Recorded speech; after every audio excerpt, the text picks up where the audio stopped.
Halo sahabat dunia sosial, salam sehat, salam sukses. Kembali lagi dengan saya, Perlindungan Sitorus SHMH. Kali ini saya mau membahas niat pra-peradilan pengacara MKC, ya, rekan Komarudin.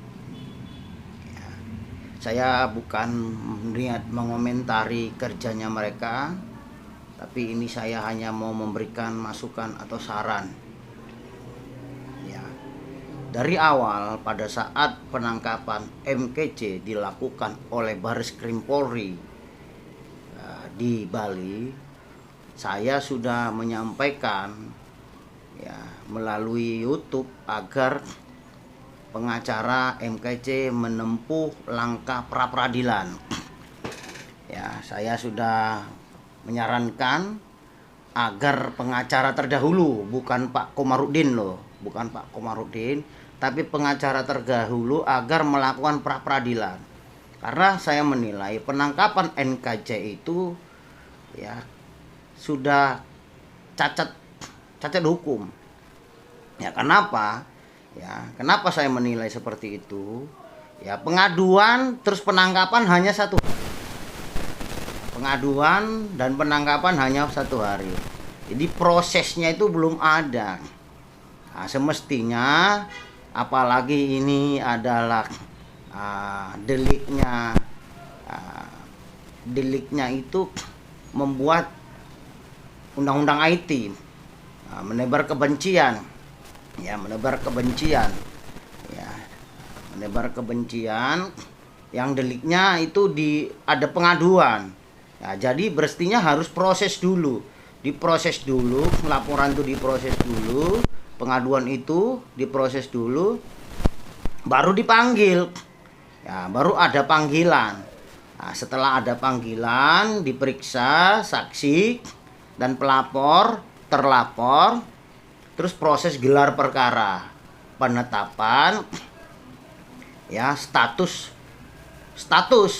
penetapan status dulu dari lidik, ya ke sidik, ya barulah keluar SPDP, ya, surat pemberitahuan perkembangan penyelidikan yang dikirim ke kejaksaan. Ya, itu prosesnya, baru penetapan tersangka. Setelah penetapan tersangka baru ditangkap. Ini ndak ada. Proses itu ndak ada. Secepat kilat proses penanganan MKC itu setelah secepat kilat. Dan memang dari awal sudah saya menduga. Kenapa Yahya Waloni bisa dibantarkan di rumah sakit? Nah, MKC tidak. Nah, dari awal saya sudah menyorotin hal ini. MKC kenapa tidak bisa masuk rumah sakit? Ya, sementara saya melihat di video saat dia ditangkap itu dia pincang tertati-tati.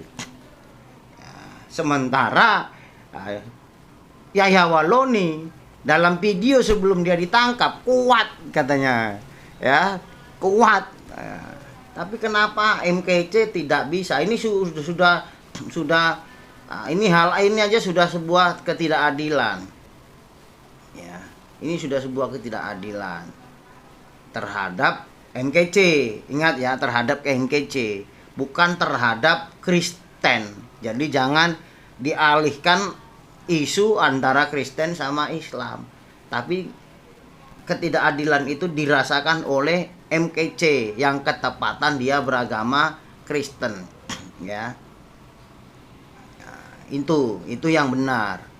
Ya, jangan dialihkan panjang lebar, dialih seolah-olah Kristen dijolimi. Tidak ada itu. Semua proses hukum itu sama. Hanya MKC ya mendapat ketidakadilan ini. Dari awal saya sudah mengatakan itu ketidakadilan MKC. Terlebih pada saat dia dibesuk. Ya, dibesuk itu tidak boleh. Pengacara tidak boleh datang. Katanya alasan COVID. Ya, kenapa? Itu saya sudah komentari. Nah, kenapa pada saat ditangkap kan bawanya itu kan ini loh. Jadi bawanya itu kan harus lewat pesawat atau lewat darat. Ya. Nah, semestinya dia PCR. penyidiknya kan juga harus ya pemeriksaan. Apalagi saya pernah berapa kali masuk di Bareskrim. Ya, saya udah beberapa kali masuk di Bareskrim. Masuk ke sana itu loh harus swab. Masuk ke ruangan itu harus swab. Dinyatakan negatif baru bisa masuk. Kalau ndak swab ndak boleh. Masuk Bareskrim itu safety untuk COVID. Nah, jadi di situ sudah jelas tidak ada MKC itu kena COVID, itu ndak ada. Ya, dari awal saya sudah komentari ini. Hanya kekurangan ketegasan dari rekan advokat sebelumnya. Ini yang terjadi. Kurang ketegasan advokat sebelumnya. Saya tidak mau menyebut namanya. Ya, setelah ditanganin rekan Komarudin, barulah terlihat ada hasil. Ya, terlihat ada hasil dan sekarang berjalan. Ya, sekarang berjalan.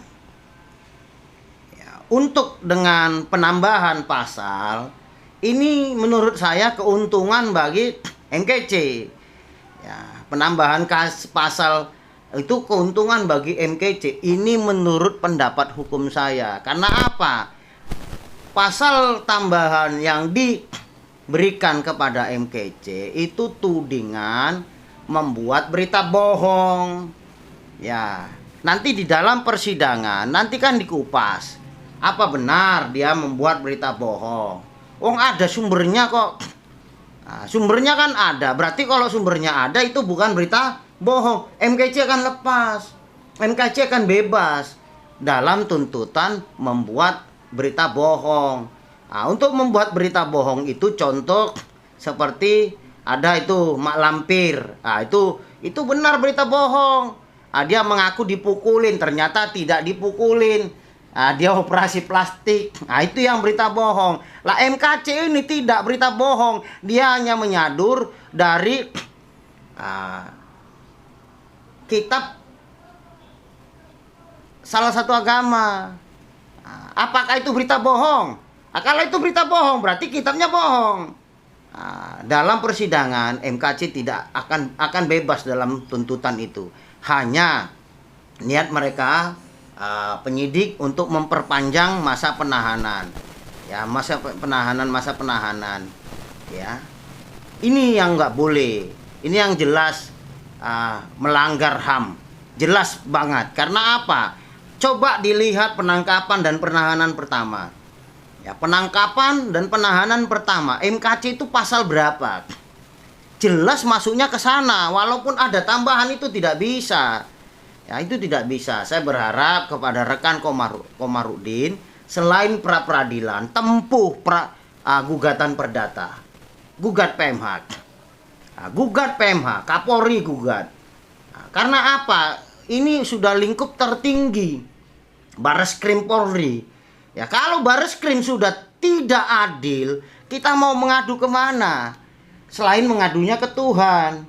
Ya, kita hanya bisa mengadu ke Tuhan, tidak ada lagi tempat pengaduan karena sudah sampai di titik puncak Bareskrim Polri.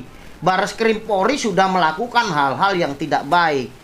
Ya, saran saya ambil terobosan hukum, gugat perdata. Rekan Komarudin, saya pernah melakukan ini, saya pernah melakukan menggugat ya Kapolri. Hanya pada saat itu akhirnya terjadi perdamaian. Ya, saya nggak lanjutkan gugatan perdatanya. Gugat, ya, gugat secara perdata. Ya, itu saran saya. Monggo berkoordinasi sesama rekan-rekan advokat lainnya, kita buat terobosan baru, ya. Jadi Pak Komarudin, saya ini pemberani. Ya, dari awal saya sudah tawarkan, saya jadi advokatnya. Ya. Dari awal saya sudah tawarkan saya menjadi advokatnya. Ya, karena apa? Kalau kematian lajang saya itu sudah mati. Saya itu sudah dibangkitkan berkali-kali oleh Tuhan Yesus. Ya. Saya sudah berkali-kali dibangkitkan oleh Tuhan Yesus. Tahun ini saja. Ini saya sedikit bersaksi ya. Ini saya sedikit bersaksi. Tahun ini saja 3 kali. Ya, 3 kali saya mendapat cobaan. Ya, yang pertama saya kena diabetes, terus stroke. badan saya separuh lumpuh. Ya, badan saya separuh lumpuh. Ini sembuh, ya. Ini normal sudah. Ya. Terus yang kedua, saya kena Covid. Bulan 6 saya kena positif Covid. Ya. Bulan 6 saya positif Covid. Bulan 7 setelah saya negatif, saya pegang listrik. Ya, saya pegang listrik dengan kekuatan 2200 volt. Bayangkan 2200 volt. Ya. Malaikat menyertai saya, listrik dimatikan. Akhirnya saya nggak jadi mati. Ya. Kalau riwayat saya muda dulu, waduh, ini badan, kalau saya buka badan saya ini penuh lubang, penuh bekas bacokan. Ini kepalanya.